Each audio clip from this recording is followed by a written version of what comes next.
Once again, the officiating was terrible. I don't know if Pete Morelli was dressed up as Ed Hockley for Halloween. He had the biceps all out. Nights out, guns out, I guess. But you know what? Carson Wentz, the Philadelphia Eagles, despite all of that, they swept it under the rug.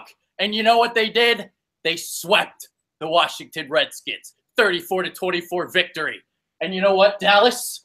Dallas, you're next. We're going to sweep you too. Right under the rug. Right under the rug. A sweep for the Eagles. How about that? Philly 500 is here. I'm Adrian Fedque.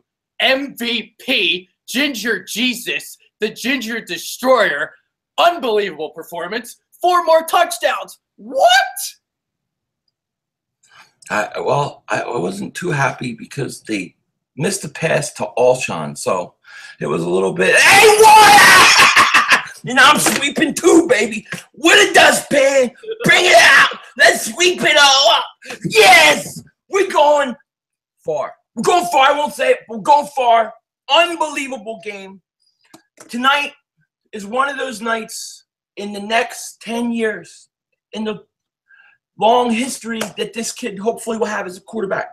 You will always talk about this night when he arrived as a franchise elite quarterback.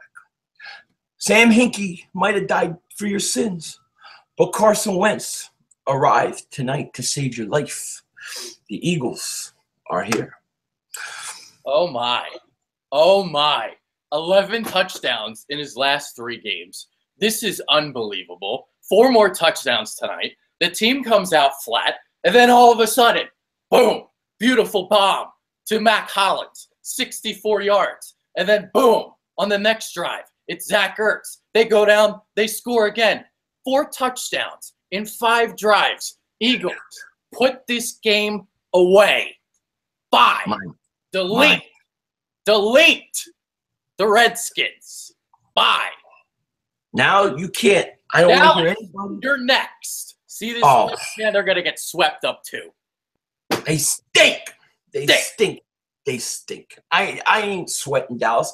Dallas fans are scared right now. They're scared. They're doing their satanic things. They're probably meeting at 3 a.m. They got their blood sacrifices. They're all hunting chickens, all right? They got to make sacrifices because they're in trouble. So hunt your chicken, hunt your dogs, make your blood sacrifices. It ain't going to matter because we have God on our side. So you're done. It's over. 6-1, 2 games up on the Redskins with tiebreakers. You got the stinking 49ers next week. I mean, look, I don't want to hear anybody say, don't talk about a bye week. It's too early. It's not too early. That's where our goal is. Anything less than a 1 or 2 seed at this point is a disappointment, in my opinion. Yeah. And you know why it's a disappointment? Because this guy is playing like the MVP of the National Football League. And everybody in the United States of America and the entire world saw it tonight. 4 touchdowns. Houdini escaping out of that pocket, getting the first down. So what do you have? 5 rushes were first downs. He threw 4 touchdown passes. This Eagles offense is unstoppable because of Carson Wentz. They score touchdowns. Everybody else scores field goals. They scored 34 points tonight. They scored 34 points tonight. And it was like easy. It was really easy. And that was after the first quarter. It was, as the 4th and John boys, it was like, as the 4th and John boys like to say, too fucking easy. Oh, yeah. Look, if I could give everybody cookies right now, because I got a cookie under the camera, I would give everybody one, but I don't. So I'll eat it for you. Look, this team's something else. I don't know what I'm going to say. The cookie tastes good. It really tastes good. But I thought they struggled in the first quarter. And then when they went up-tempo and Carson got to make the calls and stuff, he took the game over. That was something else. Yeah. That's what MVPs do. That's what they do. 17 touchdowns on the season. This is unbelievable. If he throws, by God, if he throws what? 3 more next week. He's on pace for freaking 40. My God. He had 4 touchdowns against, what, a couple weeks ago. Then he had 3. With Arizona 4, 3, 4, right? He had never had 3 in a game before Arizona. He threw 3 in the first quarter. He had 4 overall. Then he had 3 more, and then now 4 more tonight. And they weren't like 2-yard passes or anything. I mean, these were spectacular passes. That pass to Clement, I don't know how he got out of that.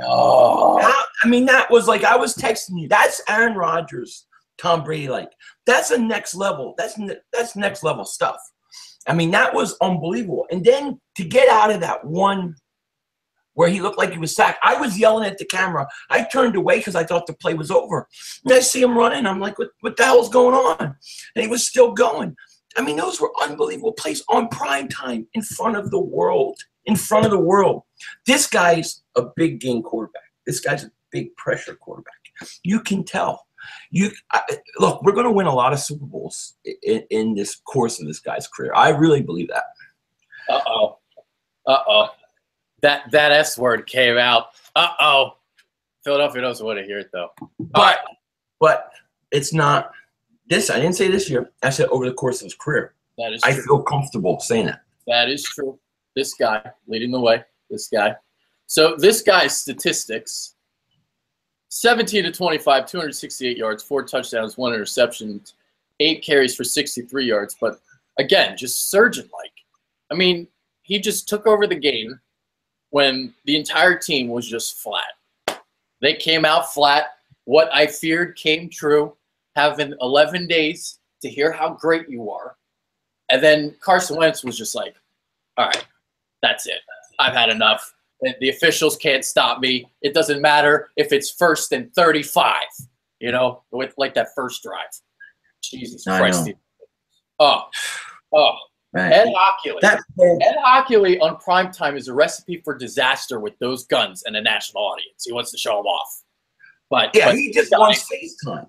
Yeah, go ahead. He just wants FaceTime. Look, the first 4 penalties of the game, whether they were nitpicky and it was a complete statement. You want to talk about Pete Morelli, you want to have petitions, we're going to let you know, Eagles, early who's in charge. That's what those 4 in a row were. I'm convinced of it. They were, to me, that was weak and that was horrible. And then this guy does this all the time. Every time his crew is there, it's a penalty every call. I can't stand it. Really can't stand it. But it didn't stop us. I just can't believe that this team is 6-1. I just can't. It's like shocking. You know what I mean? And Ertz, I was just thinking, where the hell is Ertz? And all of a sudden he catches what, like a 46-yard pass right over. A beautiful pass, dude. Beautiful. Oh, man, wow. It's something, man. It took a while for the offense to get going because Quentin Dunbar, Rashad Breeland, they were scrapping early on. And then, like I said, this guy just flipped the switch. He flipped it. And that's what MVPs do. That's what MVPs do. Those consecutive throws, when he went Matt Collins and then Zach Ertz, unbelievable. MVP. Yeah. Oh, and the Zach Ertz was – well, he hit him right over the middle, right? And then he hit him again. God, that was something. And then the Clement one was the first drive of the second half. I mean, how do you answer to answer the Redskins with a touchdown drive, the second half, and then to have pressure and be able to get that ball to Clement the way he did? And I give Clement credit. He got 2 feet down because that was not an easy catch. It was a perfect pass. I mean, it was perfect all around. I mean, it's just, what can you say about this kid? You're literally looking at the MVP of the league, and to me, it's not even close. Nobody's even close to him right now. He's running away with it. It's unbelievable. It's that poise he has. Poise in the pocket. I mean, he just feels the rush coming. He never gives up on the play. I mean, you can't tackle him. I mean, he's 45 pounds, whatever he is. So he's just a mammoth man. So he's got defenders hanging on him. It doesn't matter. He can break free of that. And he's either keeping his eyes downfield or he's taking off for the first down. It's unbelievable. He is. I mean, yeah, sure, he takes his sacks, and sometimes they are frustrating. But then when you see other plays where he's throwing that touchdown to Clement and what he's doing, just unbelievable, unfreakingly. Yeah. It's. I mean, you're looking at prime time, 2 weeks in a row, prime time moment. You know what I mean? Look, your players are made on Monday Night Football. They're made in prime time. This is where he shapes how the rest of the league looks at him. And it matters a lot. It matters a lot when you have off seasons and teams, players see him and want to come play with him in the future. I mean, what this kid is in his second year is so far above what I thought. And me and you used to talk a lot in the summer, like we'd be watching the old Eagles and we'd be talking about Carson. We'd say, if this team is going to go to the playoffs, it has to be on his back. Mm-hmm. And my God, it's so much more than that. It has become so much more than that. This kid is unbelievable. Unbelievable. And he carried the offense. The defense, after that Matt Collins touchdown, the defense was energized. You could totally see it. And it was it. They were off to the races at that point. Unbelievable. What can you say, dude? I know. What can you say? We could be looking at the next franchise quarterback. I'm talking the quarterback of the next decade, dude. Like, yeah. We could have Aaron Rodgers or Tom Brady. We might have that guy. Carson Wentz might be that guy. He could be like a John Elway, like a Joe Montana, like a Peyton Manning. Man. Holy shit. Yeah, I mean, look, I don't care if we're getting hit. If you take all the young quarterbacks in the league right now, I can't think of one guy I want more than him. There's not one. Mariota, I like Mariota. I would rather have Wentz. Winston, I'd rather have Wentz. Who else there? Goff, I would rather have Wentz.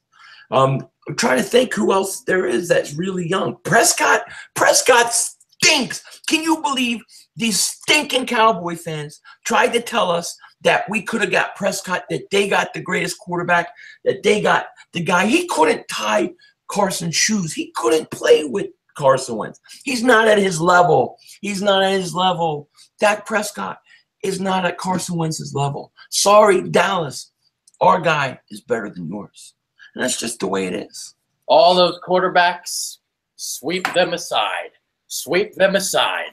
They got nothing on our Ginger Jesus. Nothing. No. It's the versatility that he brings. Are you kidding me? I mean, you're talking about a kid that's picking up 3rd and 9s with his pre-snap ability. So he's the smartest quarterback in the league potentially. And you're looking at a guy that can throw it in the pocket, escape it, throw it outside the pocket. Not only is he going to pick it up with his legs, or he's going to keep his eyes downfield. So he makes plays out of nothing. It's unbelievable. He throws touchdowns in the red zone now. He's just flipping one touchdown after another. I mean, the proof is in the pudding. It's here. We have arrived. Carson Wentz has arrived. He has. This is the guy we've been waiting for years and years. Look, and I love McNabb, and McNabb's still the franchise best quarterback and wins and all that. But this kid, his ceiling is so much higher than I thought. I mean, I think right now I have him as a top 5 quarterback in the league. And I don't easy. And he's running away with the MVP. If he wins the MVP in his second year, goes to, let's say, gets a 1 or 2 seed, we'll keep it. What happens there? Forget. Who cares? Let's just say he gets over 30 touchdowns, MVP, second seed. I mean, that's something you don't see from a second-year quarterback ever. I mean, what, Dan Marino, Derek Carr? I don't know if Derek Carr didn't win MVP, but maybe – I don't know if Marino did or not, but I would assume 49 touchdowns he did. Yeah. But 84. That was that 84 year. Yeah, you had Miami. Who did they play in the Super Bowl? 49ers. San Francisco, yeah. They lost to San Francisco. Yeah, Montana versus Marino. And then the Dolphins never got back to the Super Bowl. How about that? Yeah. That's the crazy part. That's crazy. Can you imagine? I'm not gonna say. Yes. I'm not gonna go that far. I can't do it yet. I don't want to do it yet. You know. Now, one sad note I want to bring up: Peters getting hurt. That didn't look good. Yeah, that's a shame. I love Peters. 35-year-old tackle. I've talked about it in the off season. It's very hard for a guy that age to play every game. So hopefully he's okay. I'm curious to see what they do at left tackle. If he's out for the year or anything crazy like that, I'm making the switch. I'm putting Lane at left tackle. I'm not wasting time. If he's going to be my permanent left tackle, I get it. I get it going, and I start it now. I wouldn't waste time. I agree. We might have seen the end of Jason Peters tonight. That might have been his career. That looked brutal. My heart sunk when I saw it. We see him always go out every game, and it's like the Embiid cumulative effect. Like we see him always limping off, and then tonight we finally see the cart comes out, and they gave him a standing ovation. I mean, it just a surreal moment, it really was. And now it's like, we have to look at this now with the tackle situation. Yes, they have to go to Lane Johnson at left tackle. I believe that should be the case. Big V is probably going to be your guy on the right side. I would hope that Doug can help him out a little bit more than he's done in previous stints with him at right tackle. So that'll be up to Doug to make that. Team started out flat, but Doug did go to the up-tempo. So while the team wasn't really ready to play tonight, he did make that switch to the up-tempo, and then that's when Wentz really took off, like we were explaining earlier. Yeah, and I thought that the broadcast didn't make enough of what the fans were doing for Peters. Like you don't see that often where they're chanting him like that. And if it was Dallas, if it was any other place, they would have made a bigger deal out of it. And I thought that was such a classic thing that the Philly audience did, and didn't gain credit for it, just to say. And I mean, they're not looking for it, but horrible injury. And yeah, I moved Lane over to left tackle, and we got a couple days before the trade deadline. You got linebacker problem. We're thin at linebacker. Hicks, I don't know how serious his injury is. Kendricks needs new hamstrings, but Walmart don't sell them. So what I'm thinking is you got a couple days before the trade deadline. I'd like to see them bring in somebody. They had a chance to get Navarro Bowman. They didn't. He went to the Raiders. I don't know if he would have gone anywhere out of that Bay Area anyways. But, there's some things that they're going to have to fix up and try to get some guys in to help, because they're thin in some areas going forward. You know what I would do? I would give the 49ers a call, and I would ask about Joe Staley. That's what I would do. I think that's a great idea. I don't know what – I mean, that's like something off the top of my head, but, I don't know what he's worth right now. But I know that the Eagles do have some cap space, and, obviously this is beyond a devastating blow. The way he was playing this year, he was playing like a top 5 tackle in the league again at the age of 35. What he was doing was incredible, both in pass protection and in the running game, getting on the second level. I mean, just what he's doing at 35. Oh, my God. And then tonight, just, wow, just hard. Yeah. So, because Lane is a good tackle, but the problem with him is in pass protection sometimes. We saw that one play tonight where he just stood there when there was a free rusher coming. I forget who it was off the top of my head, but he's just standing there. Like, you got to pick that up, pal. Yeah. Yeah, no. And look, going from right tackle to left tackle is a big adjustment. People don't realize, I think, how hard it is to switch sides. It takes time. So look, the Staley idea is a very good idea, actually. I like it. I mean, they got a couple days. I think the deadline's the 29th. So I'd like to see them do something with that. And I'd also like to see something with the linebacker. I don't know what Hicks's situation is. Have you heard anything? If that was, I'll have to look into that further. Yeah. Somebody in the live chat said a ruptured Achilles. Now, if that's the truth, I don't know if they were just being a dingbat or if it was true. We had a lot of dingbats tonight, so it might have just been a dingbat. But hopefully he's okay. Kendricks, the thing with his hamstrings, it can linger on. I would try to go out and bring in another linebacker and a tackle if I could. I mean, look, it's worth shopping around, seeing what you can get. I mean, I did hear that, like, he could have an Achilles injury, but until I hear something that's, like, confirmed, you know, because I'm sure it hasn't been tested out yet, so you can't confirm it yet. Yeah. But it could be possible Achilles injury, so that would be obviously huge. I mean, because what happened tonight, the Redskins went right to the linebackers, Vernon Davis along the seams, and you know, you had a miscommunication on Chris Thompson's touchdown. So they took advantage of the Eagles' lack of depth at linebacker. But then, you know, like I talked about earlier, I mean, you got Carson Wentz, the MVP of the league. He just came up and he was just like, you know, screw it. I'm just going to put the team on my back, and that's what he did. I know. Yeah, I know. It's unbelievable. You know, the linebacker situation definitely scares me. I thought Najee Good stunk. And Joe Walker was horrendous. They all stunk. They stunk. Bradham doesn't stink. Oh, Bradham was great. I love Bradham. To me, is having a Pro Bowl year. Very easy. And yeah, we're gonna have to do something at that linebacker situation, you know. And I do worry about Hicks because he was hurt and questionable for an ankle, right? Yeah. So if he's playing with a bad ankle and he's overcompensating and rupturing Achilles, that pisses me off, to be honest with you. He should never be put in that situation. I hope that he's not ruptured his Achilles because he was overcompensated because of the injury to his whatchamacallit, you know?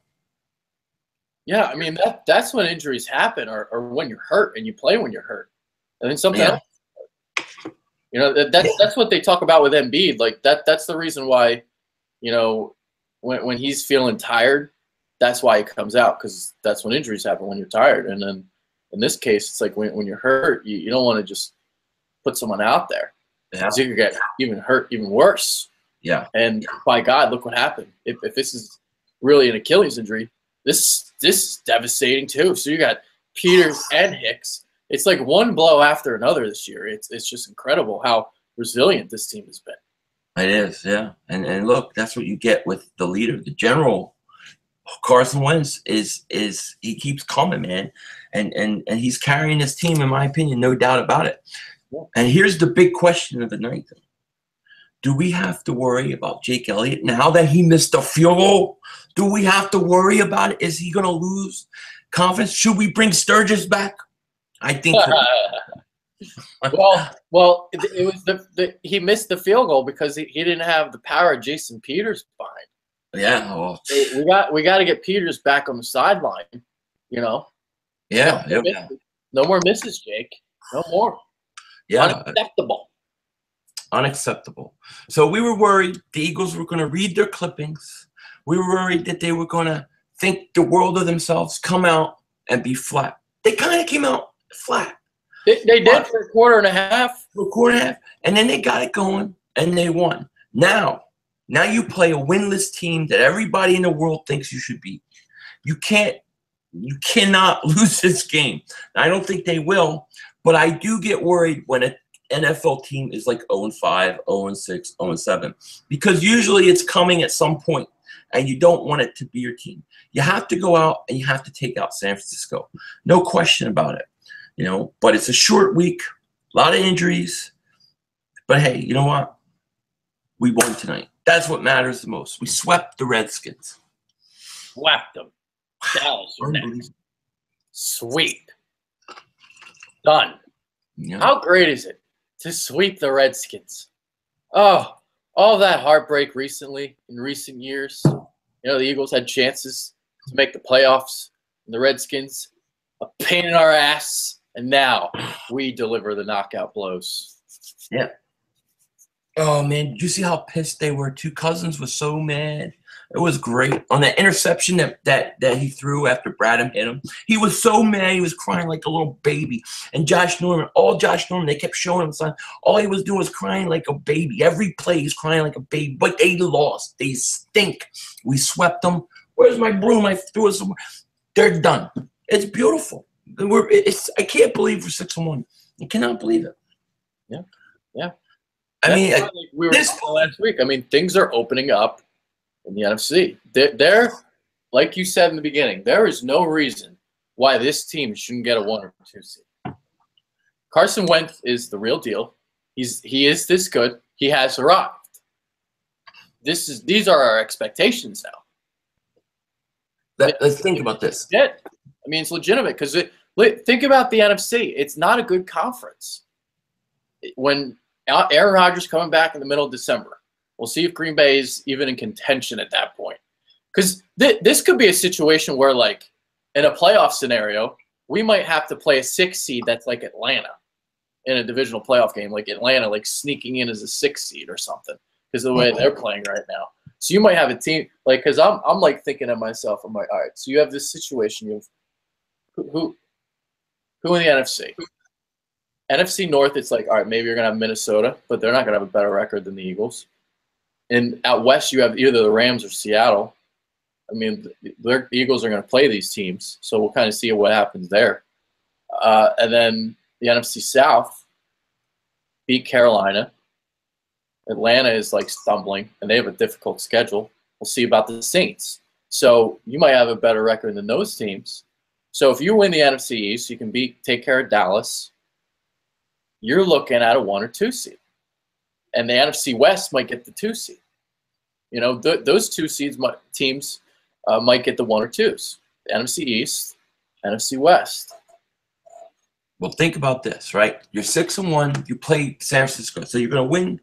Everybody, we assume they're going to win. So if you're 7-1, then you play Denver, right? I think they should beat Denver at home. But let's just say let's just take Denver out the game out. So at 7-1. The Eagles should be able to win 5 more games during the second half of the season, right? So you're 7-1. If you can't win 5 more games, then you're talking about playing at a 400 level. I mean, a 500 level or worse the second half of the year. That's not good. I mean, that should never happen. They should be able to go at least 5-3 the rest of the year. 5 wins is 12 wins total. 12 wins is a 1 or 2 seed. The way that things are going this year. 11 wins may be a 2 seed this year in the NFC. So you have to finish the second half of the year at 5-3. I don't think there's any reason why you shouldn't expect that to happen. You know, for anybody who thinks that you shouldn't think about 1 or 2 seeds, it's crazy. 5 wins for the second half of the year is possible. I mean, you look at the schedule, the Rams and the Seahawks, those are going to be the 2 games. Those are the games. Those are the games. I mean, do you really see the Vikings or, I mean, the Packers aren't going to go, obviously that. The Lions, no. The Vikings, they're what? Were they 5-2 now? Yeah, 5-2, I believe. 5-2. So do you realistically think they're going to go 11-5 or better? Probably not. So you look at the NFC South winner, maybe they go 11-5 at best. And Carolina just lost again. Atlanta lost again. The Saints are this X factor. We'll see kind of how they emerge because they're 4-2 now. So maybe they go 11-5 or something. We'll see. We don't play them. I'll have to kind of look at their schedule and see how they shake out. And then the NFC West where you have the Rams and the Seahawks. Seahawks beat the Rams. I think the Seahawks are a better team, but the Seahawks always just coast through the season. So both of these teams, I can see one of them going 12 wins. It's probably going to be the Seahawks most likely, but I can see the Rams going 11 or 12. I mean, I kind of like their team a little bit because of Sean McVay and the defense, Aaron Donald leading the way. So it's not unrealistic, man. Just take care of Dallas now. No, I agree. It's not, and I would say the Rams and the Seahawks are the 2 teams that concern me the most. Now maybe some people think I underestimate New Orleans, but I don't. Those 3: Saints, Rams, and Seahawks. Yeah, and I don't like the Saints' defense. I think the Eagles would handle the Saints pretty easily, especially if it's in Philly. Seattle with Russell Wilson. And you know, they still have parts that can play, that have been to a Super Bowl, that have won a Super Bowl. So they're scary in that regard.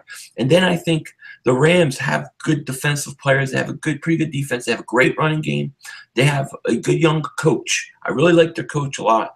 And then they got a good upstart quarterback too. So I think the Rams, that Ram game, that Seattle game are going to be humongous games. And the idea is to get a big enough lead that those games won't hurt you in the end. If you're on the road. So those are tough spots for the Eagles.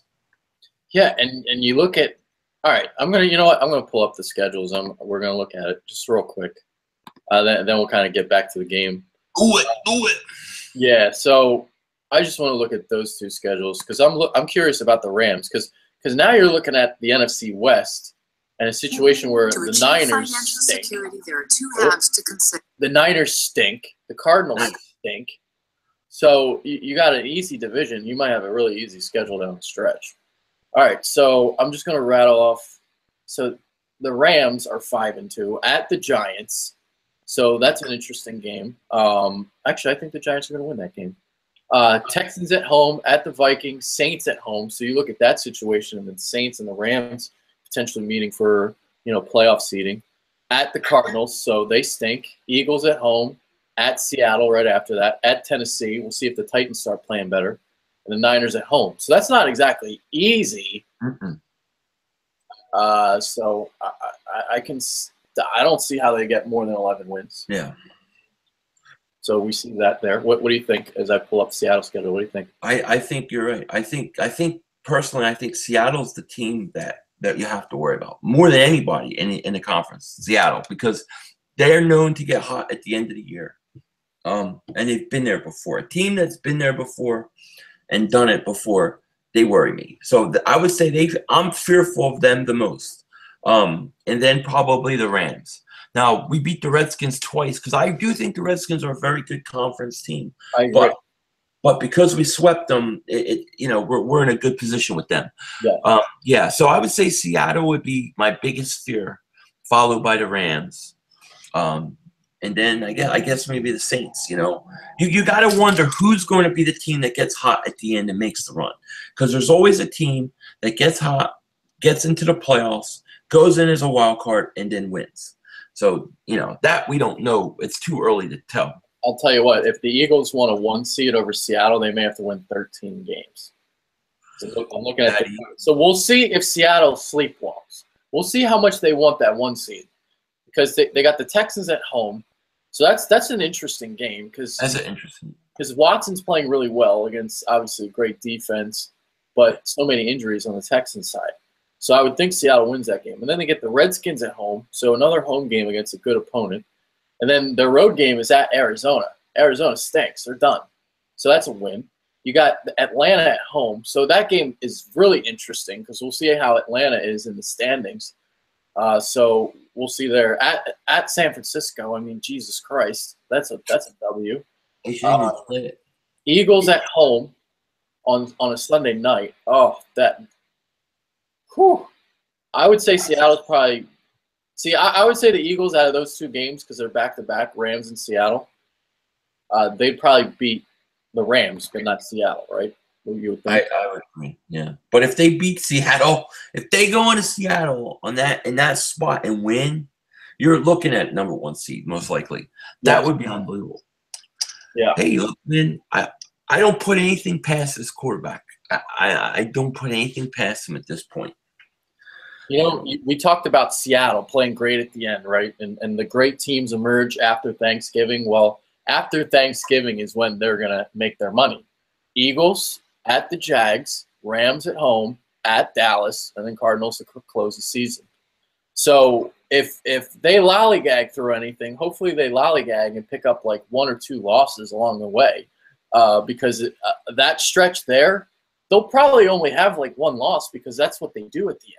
So they'll probably beat the Eagles, beat the Jaguars, maybe beat the Rams. Maybe they lose to Dallas. I don't know. They'll lose one of those games. But, I mean, as indicated in years past, they usually win those games.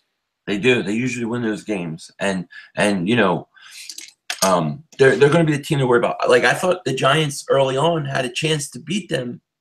The defense kept him in, but Eli was like 99 years old yesterday, so he stunk.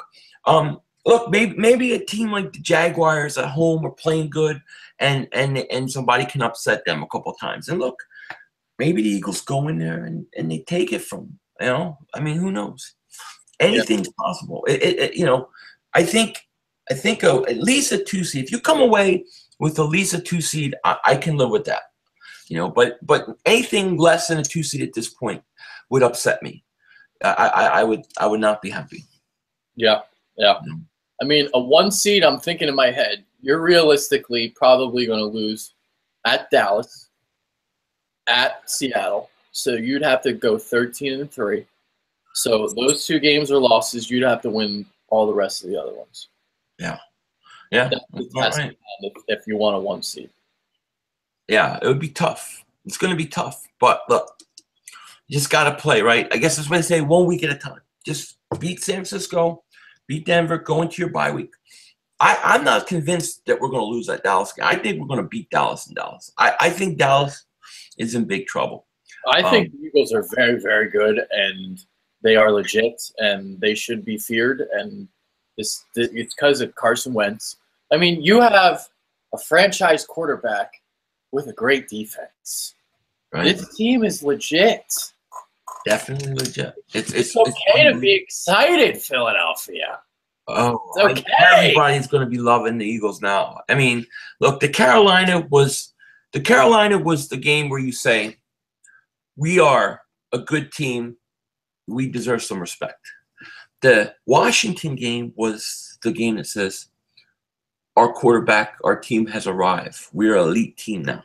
Now you have to come through us. That's what this game meant tonight. This game was so huge. And in years past, these are the kind of games we would always lose. We would always come short. And all the years, think about it. Since after the McNabb era, all the games like this were the kind of games we would lose, and then it would start that spiral downward. Yes. Not this year. Not this year. This was a statement game like anything I've ever seen. I mean, it's unbelievable. Yeah. Ginger Jesus on our side. All right. So other things that happened in this game. I know we've talked a lot about Wentz, but other things that happened. I mean, how can you not talk about Wentz? But yeah. So Malcolm Jenkins had himself a big game. So that he had the 3rd and 1 on Jordan Reed. So this play was unbelievable because you have Jordan Reed motioning. So he's already getting a head start on Malcolm Jenkins in the flat. And Jenkins just instinctively, the best angle he could have taken on that passing flat, stops him short of the first down. That was unbelievable. And then what he did was he had a sack. He stopped Cousins short of a first down. I don't care what they said. That was short. Oh, that was a bad spot, man. And they didn't even measure it. That was a horrible spot. He was short. Yeah. Jenkins was everywhere, man. Jenkins was awesome this game. And I love that sack. He closed on Cousins so fast. Cousins did not know. I think Cousins thought he had a lot more time because he stopped and he waited, and Jenkins closed on him really quick. I think Jenkins had a hell of a game. I thought Bradham had a great game, and I thought in the second half, Fletcher Cox, once the Eagles got a lead, up like 3 or 4 notches. Penetration. Go ahead. Oh no, go ahead. I like that voice. But yeah, no, I thought he had a good game. One more guy we need to talk about. Derek Barnett had 2 sacks. Ooh. He had 2 sacks tonight, and I thought he played good. He got away with a penalty early, but hey, with the way they were calling penalties, we were owed a couple. So I was happy with Barnett the way he played. I thought Smallwood played okay, but did he get hurt in the second half? He kind of disappeared. I'll have to look back. I don't know if he did. I'm just saying that he was used in the first half, and then the second half you didn't see him. You know, I thought wood. Huh? Smallwood didn't get any wood. No wood. Not like No Chubb. wood. No. Like Chubb. No. But yeah. Smallwood, I thought, played. Hey, look, man, Nelson Aguilar, too. Nelson Aguilar had himself another third game in a row. The search for Nelson Aguilar is over. I can't do it. I can't use it. We are now going to search for Torrey Smith. The search for Torrey Smith shall begin. We're going to start in the old folks' home, and we're going to work our way around the city. But the search for Torrey Smith is upon us. Oh, that's hilarious. Because that is so true. We have found Nelson Aguilar. We have saved him. I mean, I don't know if Ginger Jesus is baptizing his wide receivers, and maybe Torrey Smith was just late to the party. I don't know, but maybe Alshon Jeffrey needs one too, a little bit. But back to the defense, man, because in the first game, they closed out the Redskins with their defense. The strip sack by Brandon Graham. Fletcher Cox picks it up. Touchdown, 30-17. This game tonight, you had Brandon Graham and someone else converging in on Kirk Cousins, and you had the interception by Corey Graham. So, again, defense paying dividends, and you're getting deep penetration from the Eagles' defensive line. Oh, yeah. Yeah. And here's one more thing. Now I'm going to switch back to you on offense. I'm sorry, but you were saying about Aguilar and Carson basically making these guys better. And there's something that happened a few weeks ago, 2 weeks in a row, where Aguilar makes a mistake. He drops a ball. And the very next time, this happened like 2 or 3 times, the very next play, Carson goes right back at him and throws him the ball again. So he makes the catch. Now, what did this do? This was smart by Carson, because what it did was it prevented Aguilar from focusing on the drop, thinking about the drop. He got the ball, he made a catch, and he was able to move on. And that's what this kid does. You see him do it with Ertz too. He's making these guys better because he puts faith and he gives them opportunities. I think this is a franchise quarterback that would do something like that. And I think after he went back to Aguilar those few times, when Aguilar did drop it, after that, Aguilar started to get going, and he's been playing pretty good the last few weeks. He's done that with all of his receivers, including Zach Ertz. You had the touchdown that he dropped, went right back to him a play later. Did it with Torrey Smith. Obviously has done a lot with Nelson Aguilar, because Aguilar drops the football sometimes. But someone who did not drop the football tonight, Mac Hollins, making an impact. Those long, gaping strides, and Wentz hits them perfectly right in the breadbasket. What? Oh, how beautiful. The offense had done nothing, and then he uncorks this beautiful bomb. The Redskins were not ready for Mac Hollins. Matter of fact, what I said first play of the game, I wanted them to go play action bomb to either Alshon or sneak in Hollins and go to him, because Redskins wouldn't expect Hollins. And they weren't expecting Hollins. But here's the thing. Hollins needs to play outside. He needs to get a chance to start over Torrey Smith, because I think he's dangerous. I like him that much, but I want him to get more opportunities to play. Mac Hollins is going to be good. That was a great pick by the Eagles. That was a great catch. It was a beautiful pass. And look, man, that touchdown, the whole defense was – the whole team was energized. The whole stadium was energized. And after that, everything changed. Yeah. Everything. Yeah. Wow. Unbelievable win. We have an MVP quarterback at our disposal now. You have an MVP quarterback who is running away with it. In his second year. In his second year. Not even finished. He's not even finished his second year yet. Not even halfway through. I know. We're not even halfway there. We're not even there. Dude, I predicted 27 touchdowns, 4,100 yards, and 13 interceptions. He's blowing my numbers out of the water. Out of the water. God. My evaluation of him was wrong. I said top 5 quarterback in the NFL potential. I was wrong. Quarterback of the decade potential. Yeah. Look, he's a very interesting mix because a lot of times you get quarterbacks that are, have a big arm, very smart. You know what I mean? He's got everything. You can take all the good pieces from all these different quarterbacks and you can put it into one person. It's him. You know what I mean? He was like molded out of clay like Wonder Woman, but he's not a woman. He's like Wonder Man. You know what I mean? He's like the bionic man. Dude, the guy is unbelievable. He reminds, somebody said it. He's like a big base. He's like Big Ben, but faster. And I also think he has like Andrew Luck in him.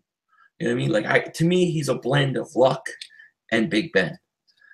Yeah, I'm going to throw a couple at you since he's sprinkled in, so many quarterbacks. So he's got the mind of Peyton Manning because of what he does pre-snap and moving everyone around the line of scrimmage and just audibling whatever he wants. So he's in complete control of the offense, doing whatever he wants to do. So he's got that. He's got the fiery competitiveness of Tom Brady. He's got the it factor. He thrives when the pressure is on you. We saw it again tonight. Team comes out flat. Four touchdowns in a blink. Game over. Carson Wentz, MVP of the league. He has the toughness of Ben Roethlisberger. Defenders bounce off him in the pocket. If you hit him, he gets right back up and he throws touchdowns. That's what he does. So he's got that.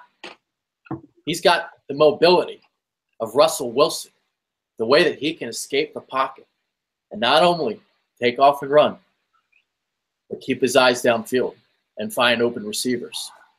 And, he can also shred you in the pocket if he wants to, too. If you give him time, he'll uncork long passes, just like, I don't know, let's say Phillip Rivers or something, Joe Flacco, guys that can really throw good deep balls. He's got everything in the bag. I'll tell you one other guy. I like when he moves in the pocket. And he's not scrambling, but when he's moving the pocket and he's not trying to cross the line of scrimmage because he knows what the defense is doing. So he's looking for that guy. It's very Aaron Rodgers-like. Luck does it too. Luck does it too. Yeah. Man, this kid is something, man. This kid, can you imagine him? Then you got, if Embiid can stay healthy, that the amount of talent that we have to watch. I mean, this could be like the golden age. You know what I mean? This could be. We could be looking at it right now, right before our eyes. Could be coming, dude. Dude, I don't know how I'm going to handle the bye week. This was torture, and this was like a half a bye week. How am I going to, if we're 8-1 at the bye week, going to play Dallas, I'm going to be nuts. I'm going to go nuts. I'm going to go nuts. I'm going to go nuts. Oh, I know. Such a long wait. And that would be a Sunday night game, too. So we'd have to wait through the whole opening wave of football games. The afternoon and the late afternoon wave. So 2 waves of football. Oh, that's going to be awful. 11 days was rough. This is like a tsunami. Man, this is something else. I gotta tell you, I love it, dude. This is going to be one hell of a year. It's going to be fun. We're going to actually probably get to watch a playoff game. It's been so long. Now, am I jumping ahead? Probably jumping ahead, but I can't help it. Let me be rational tomorrow. Tonight, I just got to dream. Be rational tomorrow in the bitter dingbats. Yeah. As rational as 2 bitter dingbats can be. Yeah. I don't even know if I might not have even time to watch the game again. But we'll be more rational. Actually, you know what? We're not going to be more rational. No, we're going to be dingbats. We're dingbats. I mean, we're bringing Brooms to the show. I mean, it's a great win. I mean, in all seriousness, unbelievable great win. And to me, this kid did so much more than I expected tonight. To me, he showed what he is. And he's going to be the talk of the NFL again for another week. And people just better get used to it. Better get Dallas used to it. fans are so jealous. Jealous. They're going to bring out the rings argument and let them. Because who knows? Maybe in 10 years, the Eagles surpass them. Who knows? Ooh, you said I'm using the word. Woo, 5 and 10 I years. didn't say the word. I just said rings. You said with the S at the end. Yeah, Those no. Dallas fans, they know nothing. They know nothing about their 1993 football team. They know nothing about, they talk about the rings and they got all the jokes, and then, I'll ask them who Nate Newton is, and they got no clue. That's great. Awesome, man. Great. What they do. Enjoy this, everybody. Enjoy this win. You deserve it. You deserve it more than any other fan base in the NFL. That's what I think. Yeah, absolutely. Dude, we've arrived. We've arrived. Absolutely. Yeah, we're about 50 minutes in, so we'll about cut it off. But yeah, those Dallas fans are funny, man, because they will bring it up. They're like, even if the Eagles do win one, it's like, well, you only won one. That's what it's going to be next. You know how they are. Oh, I know. They were so happy they beat the 49ers. They were talking about how they're back. Them boys are back. Them boys are back. Them boys stink. And they're going to stink all year. Sorry. Eventually, I'm telling you, here's what I want to happen, Dallas. Real quick, and then we can end it. I want Dallas to be in the wild card race. And then Zeke Elliott has to be suspended the rest of the year. And everything goes to hell. That would be the greatest thing ever. I would love that so much. That would be amazing. Oh, yeah. Can you imagine? I just want to end this show by asking Dallas fans, just bringing up a couple names, see if you know who they are. Kevin Gogan, you have any idea who he is? I'm just bringing up a couple linemen because, the Eagles have a great offensive line right now. So why not? Let's talk about Dallas's offensive line 1993 because you guys know so much to talk about rings. So Kevin Gogan, you know who he is. Maybe throw out Mark Tuinei, Eric Williams. You guys have any idea who these guys are? Any idea? Any idea at all? Mark Stepnoski, any idea? Any clue? Any clue? Larry Brown? Not the Sixers Larry Brown. Cowboys quarterback Larry Brown. You guys have any idea? Kevin Smith? No, not that Kevin Smith. Not the movie director. Is he a director? Yeah. No, we're not talking about chasing Amy. We're not chasing Amy. We're chasing rings. So we're doing. Only Darren Woodson. Maybe you guys know who Darren Woodson is. Maybe you know Ken Norton Jr. I mean, there's more to the team than Troy Aikman, Emmitt Smith, and Mike Leonard. There's a lot more. Maybe Alvin Harper. They probably don't know him. I think they think that these are people that were sacrificed before a game. You know what I mean? Like blood sacrifices. These were not sacrifices. Yeah. Okay? They were not sacrifices. But they probably think it was. But I don't know if they know. It'd be interesting to see. Since most especially the younger Cowboy fans, never saw a Super Bowl. They've seen as many Super Bowls as us. Yep.